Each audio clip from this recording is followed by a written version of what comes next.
Terrarian in the Dungeon, Chapter 68, Fan Fiction, by Azazyel.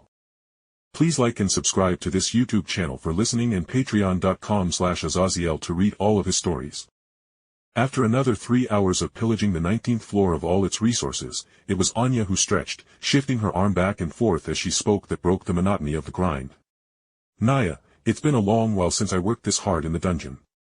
Hehe, I bet I will get a couple of stats here as well today, so I may be able to beat Chloe in our next sparring session. Anya joked pridefully. But Rio mercilessly popped her bubble as she snarked. That would require you to actually get your fauna updated. Even I winced as Anya's tail stiffened and the brown-haired cat girl looked at Rio with a very uncustomary snarl.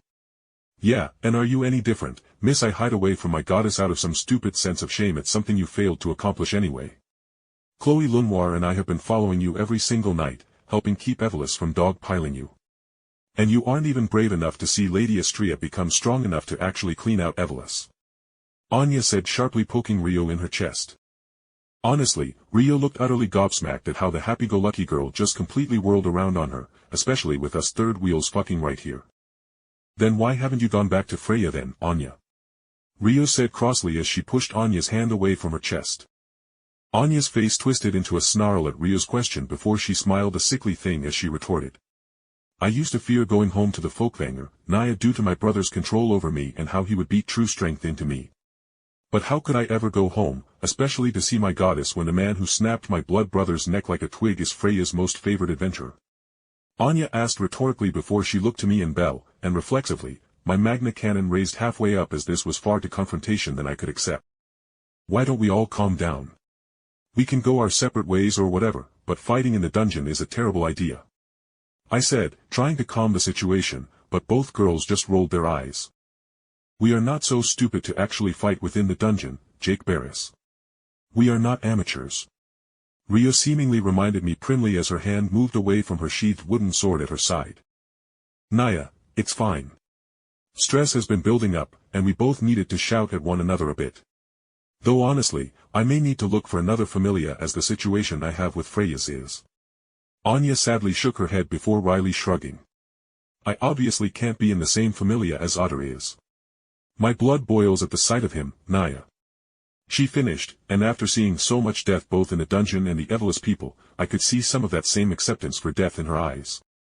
That of course wasn't too unusual as all adventurers had some level of it, but Rio, Anya, and a bunch of others had a different light in their eyes that told me that although they would make death take them kicking and screaming, in the end, they will accept it.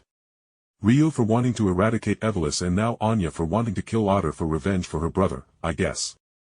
Seeing the two non-human girls calming the hell down, I sighed, brushing my hand across my face as I eyed Belle.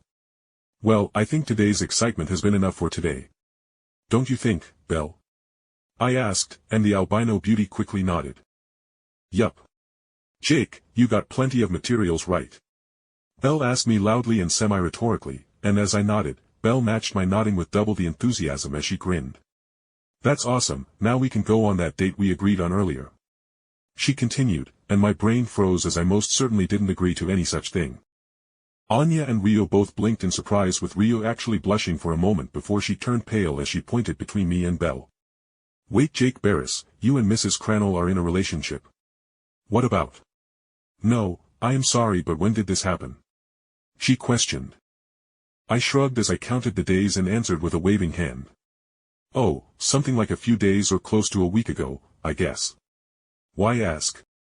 Before Rio could respond, Belle poked my cheek, and as I looked back to her, I saw she was pouting but blushing. I mean, we have been on a date once. Could we go to the hostess for dinner, please? Belle asked guilelessly, and I couldn't help but see how Rio cringed like she imagined something most unfortunate. Sure, I guess. I could do with a late lunch.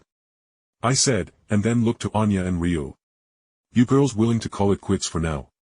I asked, and Anya excitedly agreed as she could have the rest of the day off, but if anything, Rio looked kinda green for some reason.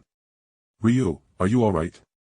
Did you get poisoned or something? You honestly look ill or something.